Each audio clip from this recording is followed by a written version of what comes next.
Philippe VI, présent comme à chacune des finales avec à ses côtés le président de la fédération Luis Rubiales. Voilà pour l'ambiance, vous l'entendez dans ce chaudron du Benito Villamarín qui est d'ordinaire le stade du Betis. Les joueurs sont là pour ces retrouvailles, le dernier match de la saison espagnole. Clairement on est dans le sud, l'ambiance va être chaude avec le Barça et c'est pas anodin. Clément le disait en avant-match, Lionel Messi est venu hier dans la Prévilla, dans la conférence de presse d'avant-match, ça faisait 4 ans qu'il n'était pas venu, donc clairement c'est vous montrer si le patron se déplace, c'est que le match est important. Il y a des choses à dire, on l'a vu symboliquement. Voici ce 11 entrant pour le FC Barcelone. Alors on va voir, parce qu'on a l'habitude de ne pas vendre le 4-3-3 du côté du FC Barcelone.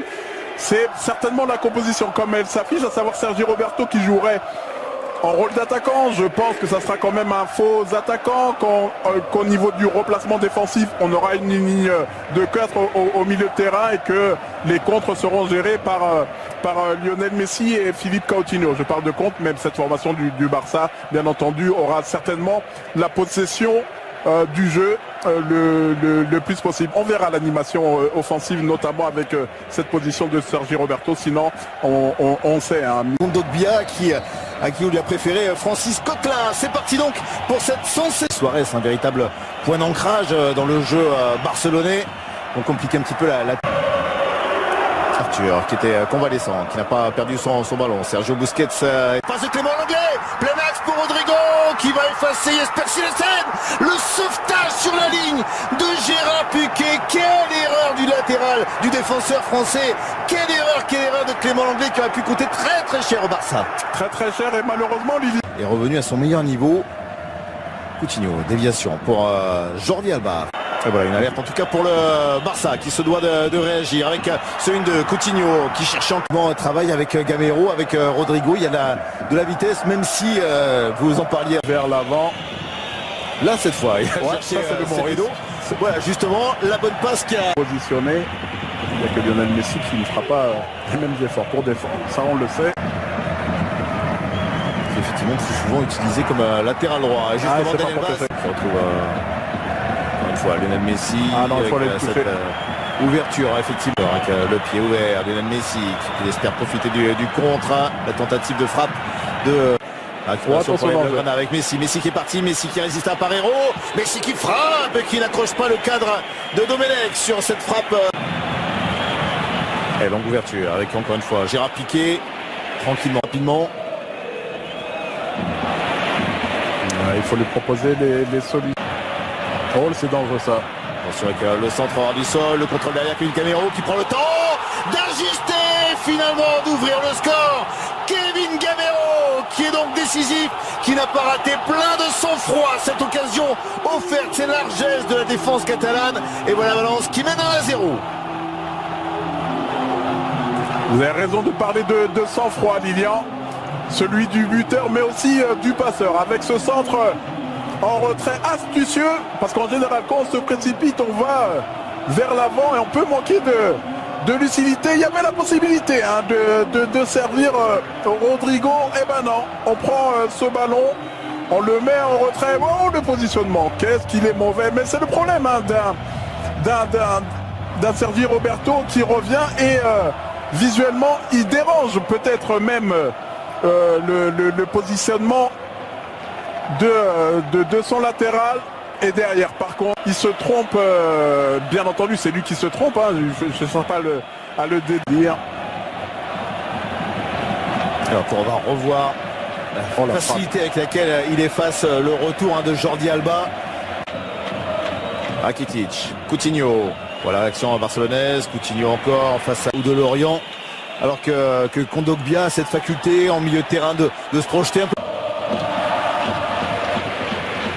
Bien vu. Nelson Semedo avec la fin de... C'est pour ça que je parle du positionnement. C'est pas tant dans la latéralité qu'il a fait une erreur. C'est dans le dos de Jordi Alba. C'est Carlos Soler qui va pouvoir le pousser une fois, qui va s'entraîner pour le deuxième but. Et cette fois, c'est notre attaquant.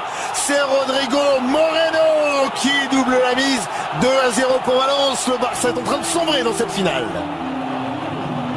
J'ai été critique ces dernières semaines sur l'efficacité de Rodrigo Moreno. Mais là, ça c'est le positionnement de l'attaquant, ce qu'on espère. Oh, vous avez vu le réflexe de Marcelinho. C'est le même que son relais sur le terrain, son capitaine qui a dit les gars, on se calme. Oui, c'est vrai qu'on mène 2-0, mais on se rappelle qu'il y a quelques semaines, on menait 2-0. Et Messi en a décidé autrement pour venir égaliser. Alors, ça a l'air plus compliqué aujourd'hui.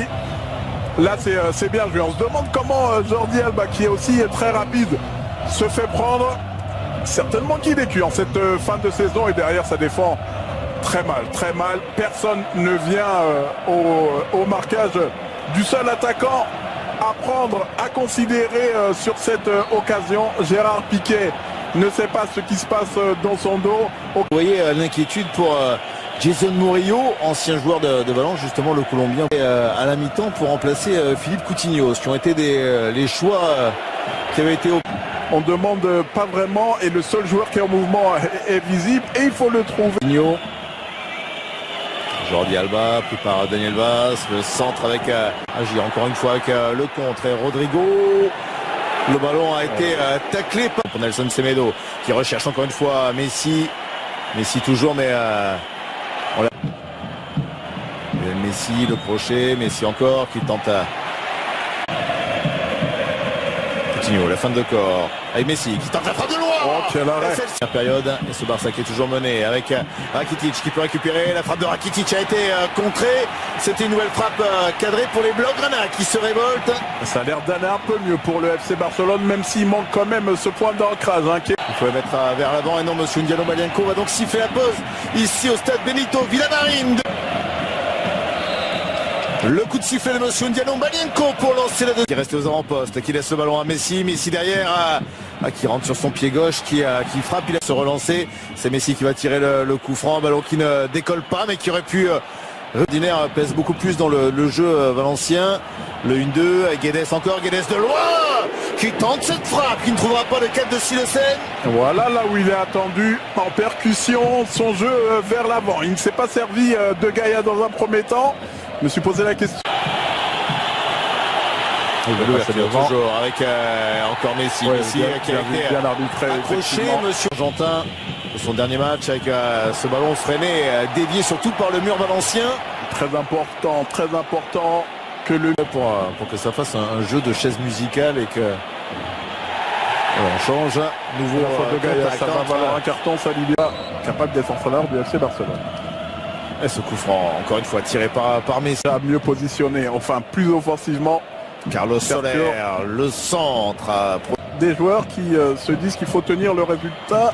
Messi. Et juste avant Messi qui avait réussi à passer, à s'infiltrer dans la surface de réparation de Valence. Le capitaine de Barcelone qui ne réussit pas à réduire l'écart, contré par le poteau. Ouais, tout le génie de Lionel Messi. D'abord une défense un tout petit peu plus en retrait. Malcolm, Messi toujours et Malcolm qui va essayer de se centrer en Angleterre du côté d'Arsenal. Villarreal l'avait remplacé. Il a à nouveau. Clairora défendra son titre dans la Copa América de Jesper Silesen. Dani Pereiro qui s'élance encouragé par le public et, avec Messi toujours. Francisco Klein est venu le gêner. Rakitic ils ont réussi lors de la dernière journée à Valladolid à la conserver cette fin de saison, en plus d'être en confiance. Attention. Rodrigo qui a des solutions. Rodrigo, le décalage, Carlos Soler au centre. Malcolm, la provocation. Qui part de loin. Malcolm, le crochet. Malcolm derrière avec Jordi Alba qui vient discuter avec Messi qui va mettre le ballon dans la surface de réparation. Contré. Corner Malcolm, la tête, le poteau et Messi qui était à retomber. Messi pour relancer à 18 minutes de la fin de cette finale. Relancer le suspense, lui qui avait déjà réussi à égaliser cette saison en Liga face à Valence. C'est lui une nouvelle fois qui est à la retombée de ce corner propulsé par Gérard Piqué sur le poteau. Et voilà le suspense et la confiance qui change de côté. Il faudra regarder s'il y... Oh, il y a personne. Il y a une personne. Lilian. Ah ben non, il n'est pas en position de hors-jeu. C'est ce que je regardais. C'est Carlos Soler qui est resté au marquage de Rakitic. Un match contre Chelsea.